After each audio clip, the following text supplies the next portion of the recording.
Hello दोस्तों, स्वागत है आपका अपना YouTube channel exam base academy पे।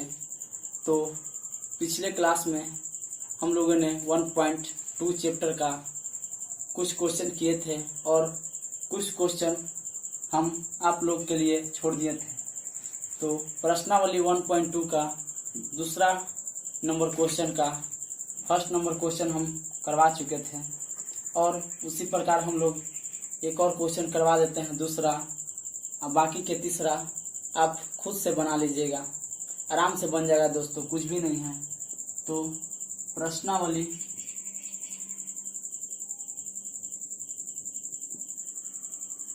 प्रश्नावली 1.2 का 2 नंबर क्वेश्चन का पहला तो हमने आपको बनवा दिया था। क्वेश्चन नंबर दूसरा हम देखते हैं। तो देखते हैं दोस्तों, इसका हेडिंग क्या बोल रहा है। एलसीएम तथा एचसीएफ निकालें और जांच करें दो संख्याओं का गुणनफल एचसीएफ गुना एलसीएम के बराबर होता है कि नहीं। क्वेश्चन नंबर 2 हमारा था 510 और 92।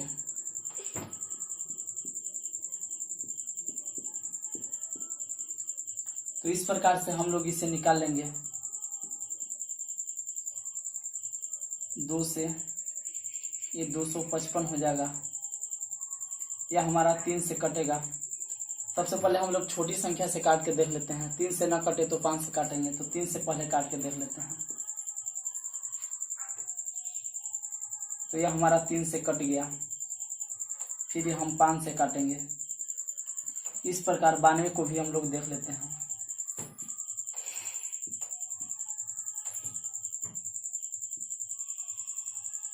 तो यह हमारा हो गया। तो यहाँ पे हम लोग लिख लेंगे 2 गुने 3 गुने 5 गुने में 17, और यहाँ हम लोग देख लेंगे 92 इक्वल टू 2 गुने में 23। तो यहाँ हमारा बोल रहा है कि एचसीएफ कितना होगा और एलसीएम कितना होगा। तो एचसीएफ दोस्तों हम लोग ध्यान देते हैं कि दोनों में कॉमन रहना चाहिए। तो 2 और 2 ये दोनों में कॉमन है, तो इस प्रकार हम कह सकते हैं। इस प्रकार से और देखिए, दोनों में इसमें 2 है तो इसमें 2 नहीं है, इसमें 5 है तो इसमें 5 नहीं है। तो इस प्रकार हम कह सकते हैं कि एचसीएफ इसका 2 होगा। एलसीएम की बात कर दे दोस्तों, तो इस डाटा को हम इस प्रकार लिख सकते हैं और इस डाटा को दोबारा हम इस प्रकार से लिख सकते हैं। तो यहाँ पर एलसीएम का हमारा रूल बोलता है कि सबसे पहले बड़ी पावर का घात लेते हैं। तो यहाँ पर हमारा 2 के पावर 2 जो कि बड़ी घात के पावर हो गया, और इसके बाद हम लोग बाकी का जो संख्या बचता है उसे ले लेते हैं। तो हमारा यहाँ से 3 बच गया, यहाँ से 5 बच गया, और यहाँ से 17 बच गया, यहाँ से 23 बच गया। यदि आप लोग इसे पूरा का गुना करेंगे तो इसका गुणनफल आ जाएगा दोस्तों 23,460 इसका आ जाएगा। और इसी प्रकार से 2 को यहाँ गुना कीजिएगा, सॉरी दोस्तों 23,460 इसका एलसीएम आ जाएगा। इस प्रकार से हमारा बोल रहा है कि जांच कीजिए। तो इसे मिटाते हैं दोस्तों। तो हम लोग जानते हैं ए गुने बी बराबर एचसीएफ गुने में एलसीएम। यह हमारा 2 संख्या हो गया, जैसे कि हमारा यह 2 संख्या दिया हुआ है, और यहाँ एचसीएफ हमारा कितना आया, 2 आया। एलसीएम कितना आया, 23,460।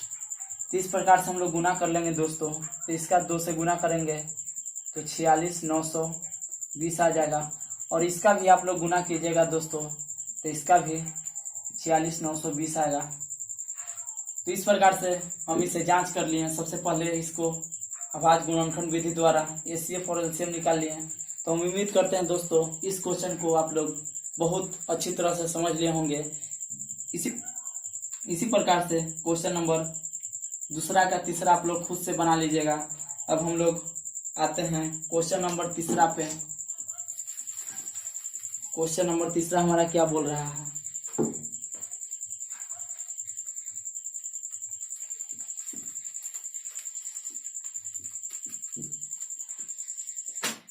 तो देखिए क्वेश्चन नंबर तीसरा का पहला क्वेश्चन देख लेते हैं दोस्तों हम लोग कि यह क्या बोल रहा है। तो बोल रहा है 12, 15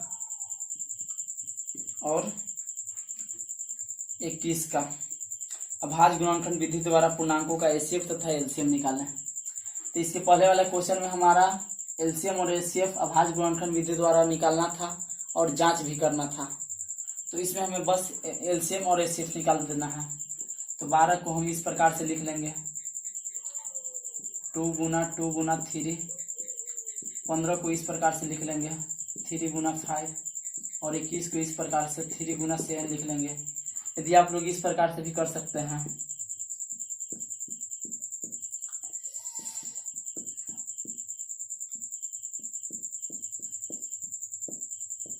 आप लोग इस प्रकार से भी करके इस डाटा को सजा सकते हैं। तो यहाँ से हमारा एचसीएफ आ गया। कोई में कॉमन है तो ये हमारा 3 जो है यह हमारा कॉमन है। तो एचसीएफ हमारा यहाँ से 3 आ जाएगा। यदि हम एलसीएम की बात कर दें तो एलसीएम को हम सबसे पहले इस डाटा में सरिया लेंगे। 2 के पावर 2 गुने में 3 और 3 के गुना 5 और 3 गुना 7। तो सबसे पहले हम लोग एलसीएम में बड़ी घात की पावर को लेते हैं। तो 2 के पावर 2 जो कि बड़ी घात की पावर है। इसके बाद 3 हम लेंगे और इसके बाद 5 लेंगे। इसके बाद हम 7 लेंगे। एलसीएम का रूल हमारा यही बोलता है दोस्तों कि सबसे पहले बड़ी पावर की घात ले लेंगे। जैसे कि 2 इसमें था तो 2 सबसे बड़ी घात की पावर है तो उससे हम ले लेंगे। उसके बाद 3 ले लिए, 5 ले लिए और 7 ले लिए। और एचसीएफ में बोलता है कि तीनों में कॉमन रहना चाहिए। और एलसीएम बोलता है कि सबसे पहले बड़ी पावर को लेकर बाकी जो बचे उसको हम गुना कर लेते हैं। तो इस प्रकार से इसे गुना कीजिएगा तो कितना आ जाएगा। इसे गुना करने के बाद आपको आ जाएगा दोस्तों 420 आ जाएगा। इसे आप गुना करके खुद से देख लीजिएगा। इसी प्रकार से तीसरा का क्वेश्चन नंबर 2 पे हम लोग आते हैं। तो 2 नंबर क्वेश्चन हमारा बोल रहा है 17, 23 और 29। 17, 23 और 29। तो इसका हमें अभाज्य गुणनखंड विधि द्वारा एलसीएम और एचसीएफ ज्ञात करना है। तो सबसे पहले 17 को इस प्रकार से लिख लेंगे 17 गुने में 1। 23 को भी लिख लेंगे 23 गुने में 1 और 29 को लिख देंगे 29 गुने में 1। तो इस प्रकार से इसका एचसीएफ दोस्तों हमारा 1 आ जाएगा। और एलसीएम की बात कर दें तो एलसीएम हमारा 17 गुने में 23 गुने में 29। 17 गुने में 23 गुने 23 का गुना करने के बाद आपका फाइनल वैल्यू गुना इसे कर लीजिएगा। फाइनल वैल्यू हम आपको बता देते हैं कितना आएगा। फाइनल वैल्यू आपको आ जाएगा 11,339। इसका फाइनल वैल्यू आ जाएगा। तो इसे गुना करके आप लोग देख लीजिएगा। इसी प्रकार से एक और हम कॉन्सेप्ट आपको बताना चाहता हूँ कि 1 से 50 के बीच अभाज्य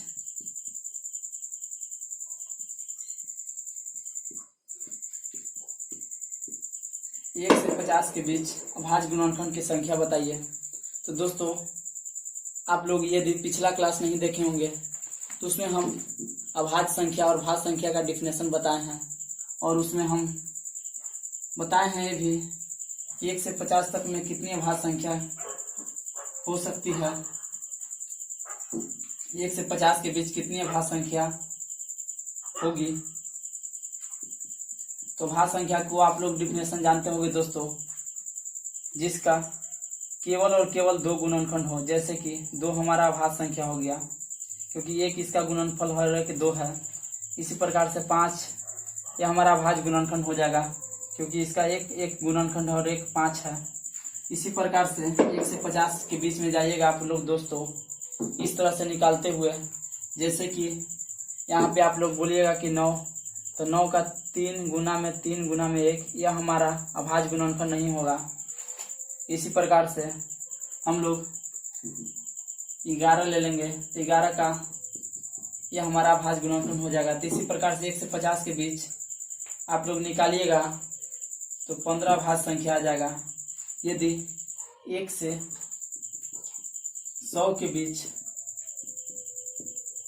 अभाज्य संख्या निकालिएगा, 1 से 100 के बीच अभाज्य संख्या निकालिएगा तो इसका संख्या आपको 25 आ जाएगा। आप लोग निकाल के देखिएगा दोस्तों।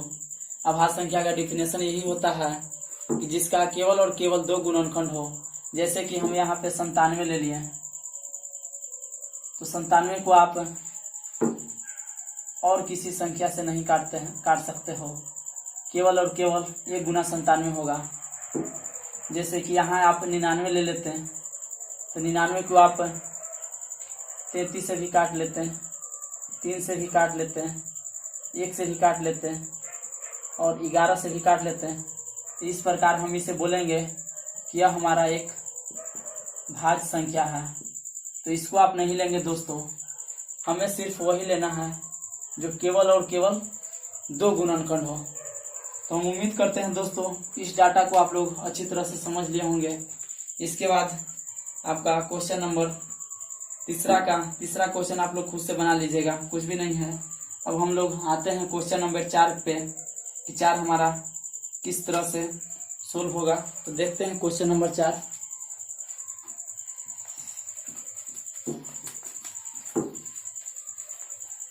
विश्वास करिए दोस्तों, अभी तो इजी क्वेश्चन है, आपको टफ से भी टफ क्वेश्चन इजी वे में सोल्व करवाया जाएगा। यदि आप चैनल पे नए हो तो चैनल को सब्सक्राइब एवं लाइक करना ना भूलें। तो आते हैं दोस्तों, यदि वीडियो अच्छा लगे तो वीडियो को लाइक भी कर दो दोस्तों, जिससे हमारा मोटिवेट बढ़ता है। क्वेश्चन नंबर 4 पे देखते हैं दोस्तों 4 हमारा क्या बोल रहा है। तो 4 बोल रहा है ACF 336 और 657 का 9 दिया गया है तथा LCM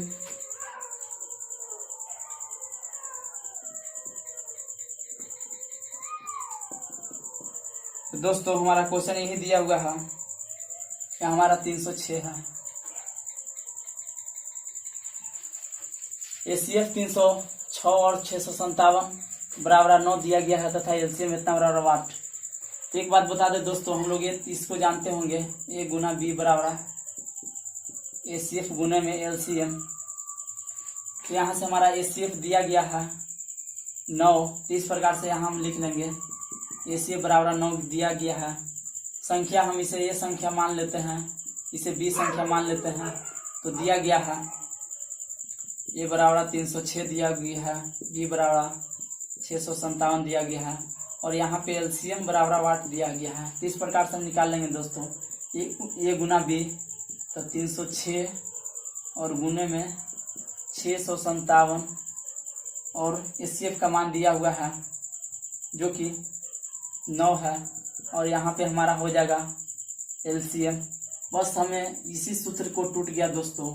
जैसे कि यहाँ हम इस प्रकार से लिख सकते थे A गुने में B बराबर, यदि आप ACF यहाँ गुना में है तो यहाँ पर आकर भागा में हो जाएगा। तो यहाँ हम ACF को लिख लेंगे, यहाँ हमारा LCM हो गया। बस इसी पे यह हमारा टूट गया दोस्तों, A गुना B ACF का मान दिया हुआ LCM। तो इस प्रकार से 9 को हम लोग काट लेंगे, तो 9 तिया 27 और 9 चौके 36, तो 34 गुना 657 यह हमारा LCM आ गया। तो इसे गुना करके देख लीजिएगा दोस्तों, गुना करने के बाद कितना आता है। तो इसका गुना करने के बाद फाइनल वैल्यू 22,338 आएगा। आप लोग गुना करके देख लीजिएगा दोस्तों, 22,338 आएगा। इसी प्रकार से हम लोग क्वेश्चन नंबर 5 पे आते हैं। क्वेश्चन नंबर 5 हमारा क्या बोल रहा है, ये तो हमारा रियल नंबर है दोस्तों। इसके बाद आएगा बहुपद। बहुपद में आपको सारा का सारा क्वेश्चन आप बुक से देखते ही आराम से बना दीजिएगा। तो पेशेंस रखिए दोस्तों, एग्जाम में कुछ हार्ड क्वेश्चन नहीं पूछा जाता है। एक बात और मैं बता दूं कि आपको प्रीवियस ईयर क्वेश्चन और किस तरह से क्वेश्चन बोर्ड एग्जाम में पूछे जाएंगे उसका भी हम लोग प्रैक्टिस करवाएंगे। बस इसे खत्म होने दीजिए रियल नंबर को, यानी कि वास्तविक संख्या को। इसका हम 100 या 70 क्वेश्चन प्रैक्टिस करवाएंगे। इसी प्रकार से क्वेश्चन नंबर हम लोग 5 पे आते हैं। 5 हमारा क्या बोल रहा है, तो क्वेश्चन नंबर 5 बोल रहा है कि जांच कीजिए कि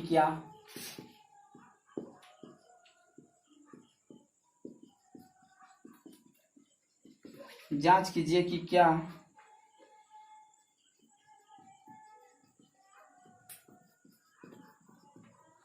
किसी प्राकृतिक संख्या n के लिए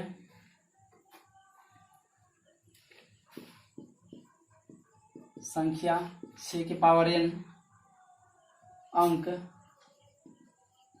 0 पर समाप्त हो सकती है। तो क्वेश्चन नंबर 5 हमारा दोस्तों बस हमें बोल रहा है कि हो सकती है।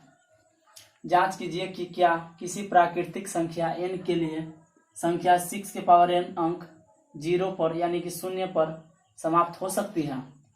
तो इसे हम लोग आराम से बनाएंगे दोस्तों। सबसे पहले तो मान लेंगे कि माना कि 6 के पावर n संख्या 0 पर समाप्त हो सकती है। यहाँ हम लोग देख लें दोस्तों, मान लिए कि माना कि 6 के पावर n संख्या 0 पर समाप्त हो सकती है। तो इसके बाद हम लोग देख लेंगे यदि 0 पर समाप्त होने के लिए सबसे पहले हम लोग बता दें कि कैसे होगी। तो इसके लिए हमें शर्त होना होगा, जैसे कि 5 6 के पावर n का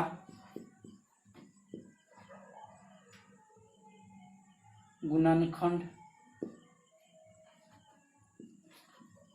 होगा, अर्थात 5 का 6 के पावर n संख्या 5 से विभाजित होगी। यह हमारा भाज्य गुणनखंड हो जाएगा।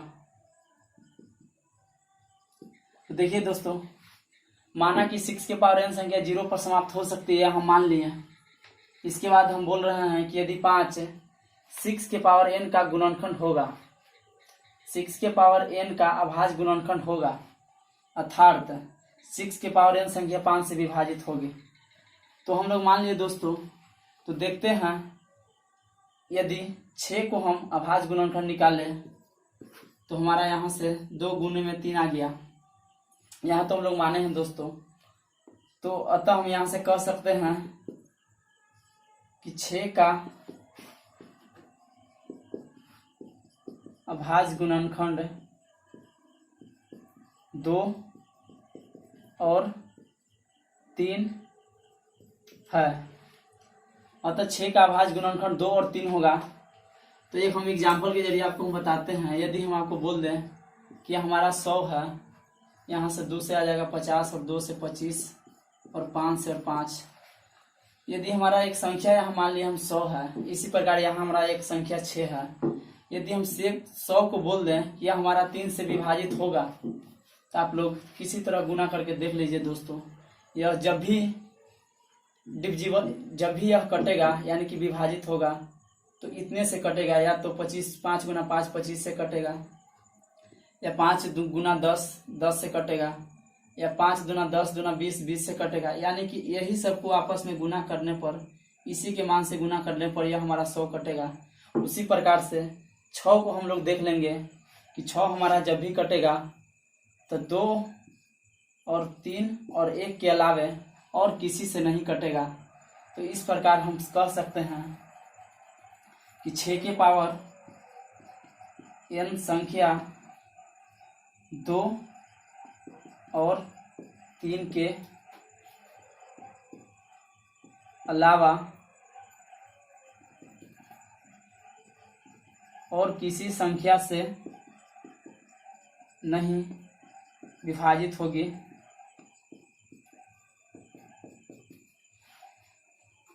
अतः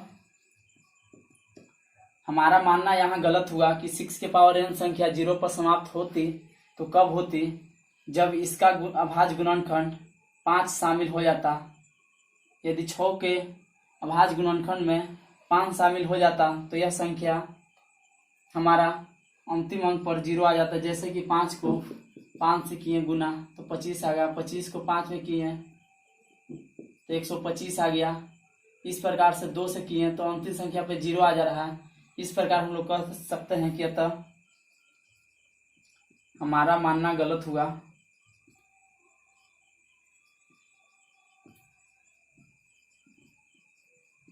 अतः हमारा मानना गलत हो गया और हम 100% कह सकते हैं 6 के पावर n संख्या 0 पर समाप्त नहीं। तो देख लीजिए दोस्तों, इसमें कोई खास बात नहीं था, बस हमें यह दर्शाना था। तो इस प्रकार से हम लोग दर्शा लेंगे, लिख लेंगे। माना कि 6 के पावर n संख्या 0 पर, यह समझने वाली बात है दोस्तों। माना कि 6 के पावर n संख्या 0 पर समाप्त होगी तो इसके लिए हमें 6 का अभाज्य गुणनखंड 5 आना अनिवार्य है, जो कि हम यहाँ लिख दिए कि 5 6 के पावर n का गुणनखंड होगा। तो 5 यदि 6 के पावर n का गुणनखंड यदि 5 होता तो अभाज्य गुणनखंड होता, अर्थात 6 के पावर n संख्या 5 से विभाजित होती। तो यही बात हम लिखे हैं कि 6 के पावर n संख्या 5 से विभाजित होगी जब उसका गुणनखंड 5 होता। अतः 6 का अभाज्य गुणनखंड हमारा 2 और 3 है, 5 तो है ही नहीं। तो इस प्रकार 6 के पावर n संख्या 2 और 3 के अलावा और किसी संख्या से नहीं विभाजित होगी। तो जब 2 और 3 के अलावा किसी से विभाजित ही नहीं होगी तो वह कैसे शून्य आएगी, क्योंकि 2 और 3 को कितना भी बार गुना करते रहो, अंतिम इकाई अंक पर न शून्य आने वाला है और न ही 5 आने वाला है। तो इस प्रकार हम कह सकते हैं कि हमारा मानना गलत हुआ और 6 के पावर n संख्या 0 पर समाप्त नहीं होगी। तो इसके बाद हम लोग क्वेश्चन नंबर 5 के बाद क्वेश्चन नंबर 6 पे आते हैं। 6 हमारा किस प्रकार से बोल रहा है, देखिए दोस्तों। 6 नंबर क्वेश्चन, हम उम्मीद करते हैं कि इस क्वेश्चन को आप लोग आसानी से समझ लिए। कुछ नहीं दोस्तों, बस इसे हमें दर्शाना था, हम लोग दर्शा दिए। 6 के पावर n संख्या 0 पर समाप्त, तो हम लोग जानते हैं कि जिसका अभाज्य गुणनखंड ही नहीं आ रहा है 5, तो वह संख्या 0 इकाई अंक पर कैसे आएगा, यह सोचने वाली बात है दोस्तों। तो बस इसी को दर्शाना था, थोड़ा सा लैंग्वेज लिखना है दोस्तों। हम उम्मीद करते हैं कि इस क्वेश्चन को आप लोग अच्छी तरह से समझ लिए होंगे। अब हम लोग आते हैं क्वेश्चन नंबर 6 पे।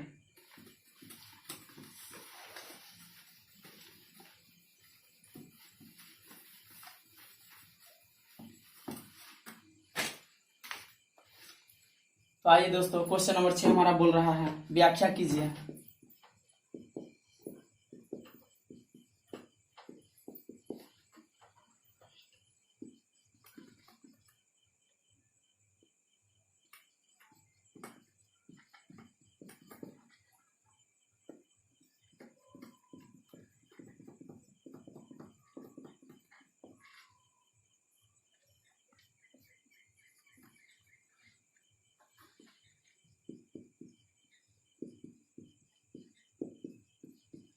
देखिए दोस्तों, क्वेश्चन नंबर 6 हमारा बोल रहा है, व्याख्या कीजिए कि इतना संख्या और इतना संख्या भाज्य संख्या है।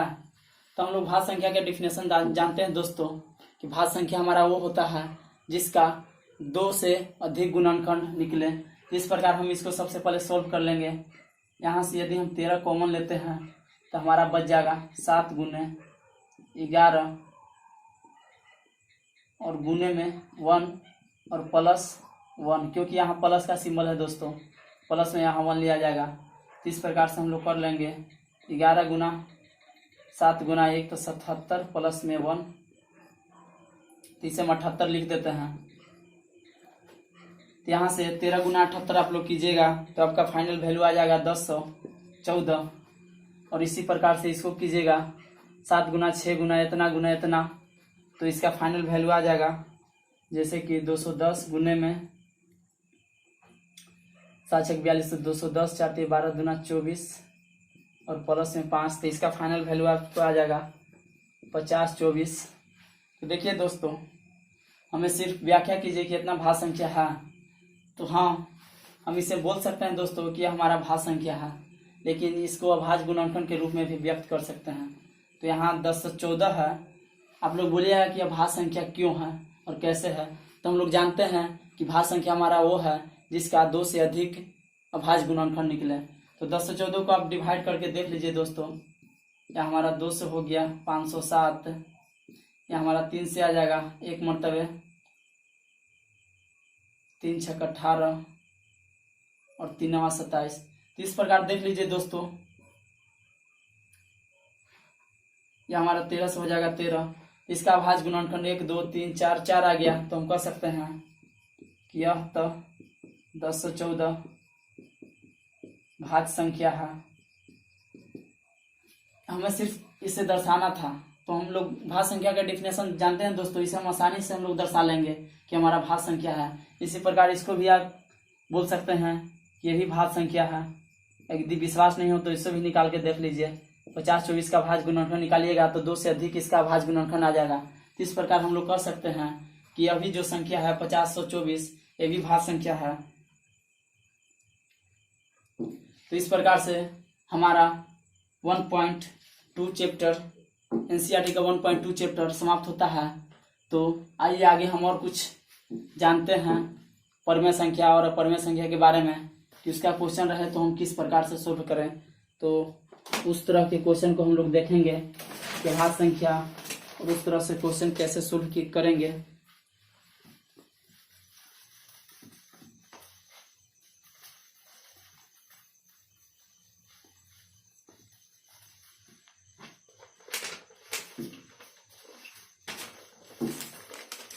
तो परिमेय संख्या के बारे में जानेंगे दोस्तों। सबसे पहले हम चर्चा कर दें पाई की मान को कि पाई हमारा क्या है। तो पाई हमारा एक अपरिमेय संख्या है।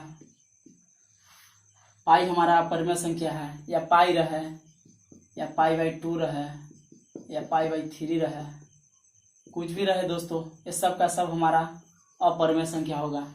यदि पूछ दे पाई का मान तो आप लोग जानते होंगे दोस्तों 22/7 होता है। इस प्रकार से पूछ लेता है 22/7 क्या है, तो यह एक परिमेय संख्या है। परिमेय संख्या के आप लोग डिफिनेशन जानते होंगे दोस्तों, क्योंकि P/Q के रूप में लिखा जा सके। लेकिन दोस्तों Q does not equal 0। Q 0 नहीं होना चाहिए।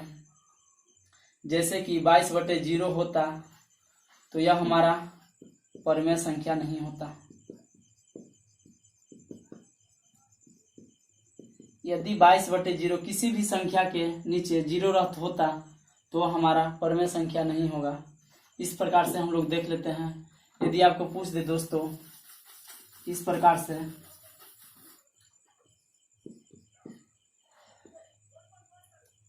तीन रूट, इस प्रकार से क्वेश्चन दोस्तों, क्वेश्चन को हम लोग देख लेते हैं। कहाँ गया क्वेश्चन।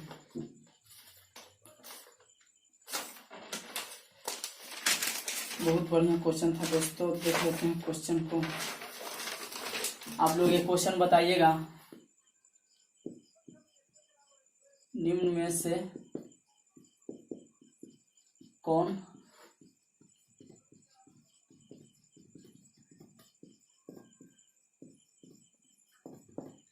कौन अपरिमेय संख्या नहीं है। हम ऑप्शन में 4 को दे देते हैं। ऑप्शन में दे देते हैं √7, √2/√5, √3/√7 और √75/48। देखिए दोस्तों इस क्वेश्चन को और आप लोग बताइए इसमें से कौन सा अपरिमेय संख्या नहीं है।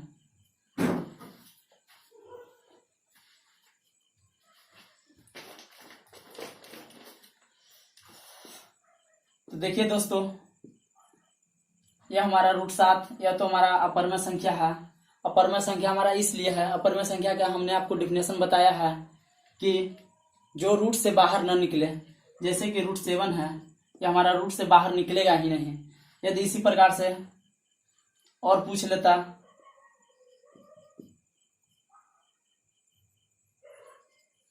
यह हमारा परिमेय संख्या है कि अपरिमेय संख्या है, तो इसका यदि हम सोल्व करेंगे तो इसका 18 आ जाएगा। 18 का यह रूप लिखा हुआ है दोस्तों, तो यह हमारा परिमेय संख्या होगा। जैसे कि 18 को आप लोग इस प्रकार से लिखते हैं, 2 से काटे तो 9, 3 से तो 3। यदि हमारा यहाँ पे 2 गुना 3 गुना में 3, यदि हमारा इस प्रकार से है तो 3 हमारा ये बाहर आ गया। दो गो जोड़ा रहता है तो एक जोड़ा बाहर आ जाता है। तो इस प्रकार से हम लिख सकते हैं, यही हमारा जो कि 18 लिखा हुआ है, तो इसे हम कह सकते हैं कि परमेय संख्या है, क्योंकि ये रूट से बाहर निकल सकता है। तो इस पर हम इसका चर्चा नहीं कर रहे हैं दोस्तों। हम सबसे पहले क्वेश्चन पे आते हैं। रूट 2 और रूट 5 ये भी हमारा अपरमेय संख्या, क्वेश्चन तो गलत नहीं है ना, अपरमेय संख्या नहीं है, अपरमेय संख्या, ये हमारा अपरमेय संख्या है, अपरमेय संख्या है, ये भी हमारा अपरमेय संख्या है। अपरमेय संख्या को ये हम लिख देंगे। और रूट 3/7 ये भी हमारा अपरमेय संख्या है। इसका आप लोग डिस्कस करिए दोस्तों, ये हमारा कौन सा संख्या है, परमेय संख्या है, अपरमेय संख्या है। तो यह हमारा परमेय संख्या होगा दोस्तों। हेडिंग हमारा यही बोल रहा है, निम्नलिखित में से कौन अपरमेय संख्या नहीं है। तो यह हमारा, इसे यदि हम 75 का तोड़े, 75 को हम इस तरह से लिख सकते हैं दोस्तों। देखिए इस क्वेश्चन को अच्छी तरह से समझाना। 75 को यदि हम लिखेंगे तो यहाँ हमारा 3 से आ गया 25, यहाँ हमारा 5 से हो गया 5, तो 3 गुना 5 गुना 5, तो यहाँ हमारा 5 2 है दोस्तों। तो इसको हम इस प्रकार से लिख सकते हैं 5√3। तो इसके बदले हम यहाँ लिख लेंगे 5√3। देखिए दोस्तों, यदि इस प्रकार से रहे, यदि रूट के अंदर 2 मान रहे तो एक मान को आप लोग बाहर निकाल सकते हैं। इसी प्रकार से हम लोग 75 को इस डाटा में तोड़े अभाज्य गुणनखंड के रूप में, और जिस प्रकार से रूट में था उस तरह से हम रूट में डाल दिए। यहाँ पे देखें कि हमारा 2 को 5 है, तो 2 को 5 यदि बाहर आता है तो वह सिंगल 5 बन जाता है। इसी प्रकार से हम इसको इस प्रकार लिख लिए। इसी प्रकार से 48 को यदि अभाज्य गुणनखंड आप लोग निकालिएगा तो 2 से यहाँ 24 हो गया, 2 से 12 और 2 से 6 और 2 से 3। तो यहाँ पे लिख सकते हैं √48 2 के पावर 2 गुने में 2 के पावर में 2 गुने में 3। तो 48 को यदि हम बात करें तो 48 को आप इस प्रकार से लिख सकते हैं, जैसे कि यहाँ 2 को 2 है, यहाँ भी 2 को 2 है, तो 4 बाहर आ जाएगा। इस प्रकार से 4 और 3 आप लोग इसको लिख सकते हैं दोस्तों। यहाँ से 1 2 बाहर आया, यहाँ से 1 2 बाहर आया। ये ऐसे नहीं समझ में आ रहा तो ऐसे लिख सकते हैं आप लोग 2 गुना 2 गुना 2